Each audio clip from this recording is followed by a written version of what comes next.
Japan has vowed to defend Taiwan as China threatens to invade. A new missile defense system is key.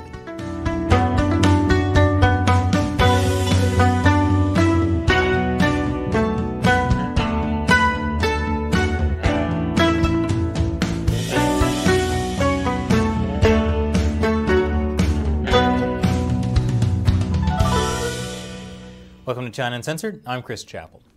Japan is very worried about China's threats to invade Taiwan.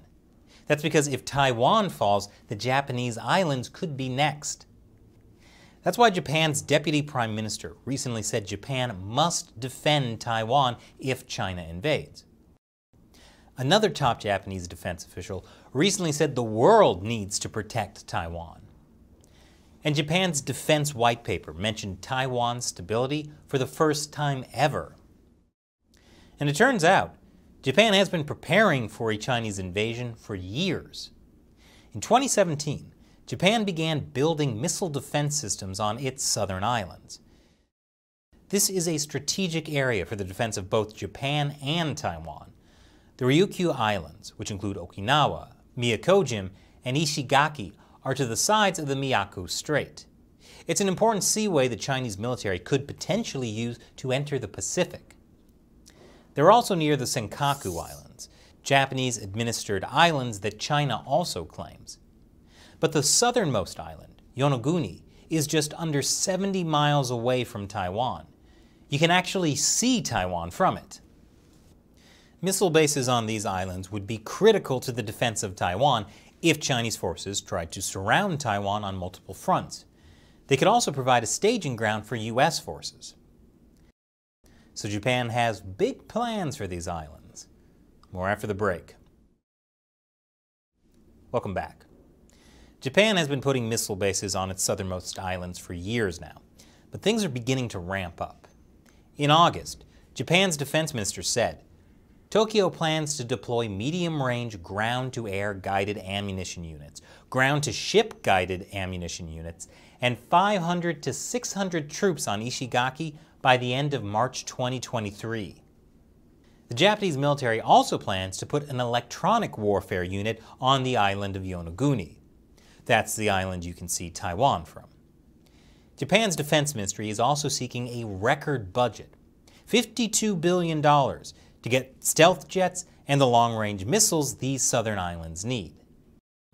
This marks a 10th consecutive annual increase in the defense budget, and the largest percentage growth since fiscal 2014.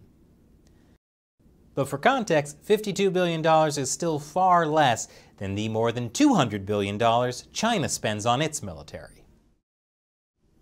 Still, Japan is seeking to gain an edge through what Japan calls game changers. These include potentially electromagnetic weapons that can target drones and other aerial threats, as well as satellites and radar systems. The idea of Japan defending Taiwan terrifies the Chinese Communist Party. After all, the Chinese military is almost completely untested in battle. So the Communist Party is using its favorite tactic.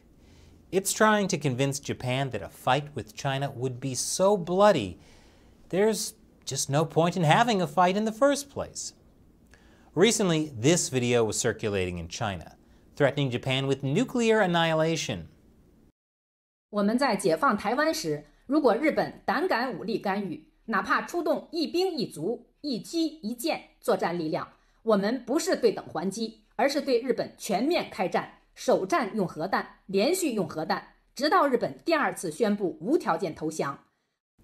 Hu Xijin, the editor-in-chief of my favorite Chinese state-run media, the Global Times, said China will destroy Japanese forces in a Taiwan conflict. What's he basing that on? No clue. And now it's time for me to answer a question from a member of the China Uncensored 50-Cent Army, viewers who join us in our battle to expose the Chinese Communist Party by contributing to the show on the crowdfunding websites Patreon and Locals.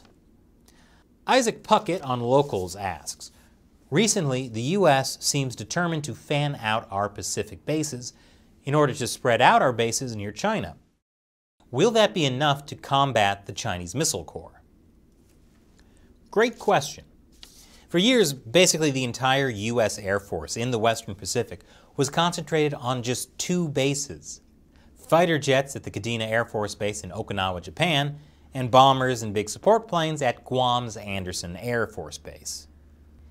Essentially, all of its eggs were in two baskets. China knew this. That's why, after years of buildup, the Chinese rocket force possesses around 1,300 ground-launched missiles with sufficient range to hit Kadena and Andersen from mainland China. So the U.S. is now fanning out. Warplanes and personnel are being redistributed to other bases in the region. That definitely would make it harder for the PLA rocket force to wipe out U.S. forces in a quick strike. Of course, again, China's rocket force is untested. How capable they would actually be can only truly be seen in a conflict. China is putting a lot into developing what it calls aircraft carrier killer missiles. It's almost like they're telling us they want to fight the U.S. But remember, the U.S. also has many allies in the region. Besides Japan, Taiwan, Australia, and maybe New Zealand, if an actual conflict occurred, all of China's neighbors would know this is it. We either support the U.S. side, or we're all under Beijing's thumb forever. The Chinese regime understands that a conflict would not go in its favor, which is why I mentioned earlier that their favorite tactic is to try to convince other countries to give up without fighting.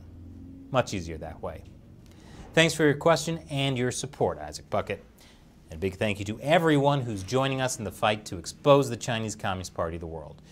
Making the show is hard, what with YouTube censorship and demonetization, and the fact that most advertisers aren't brave enough to work with us. So we rely on your support.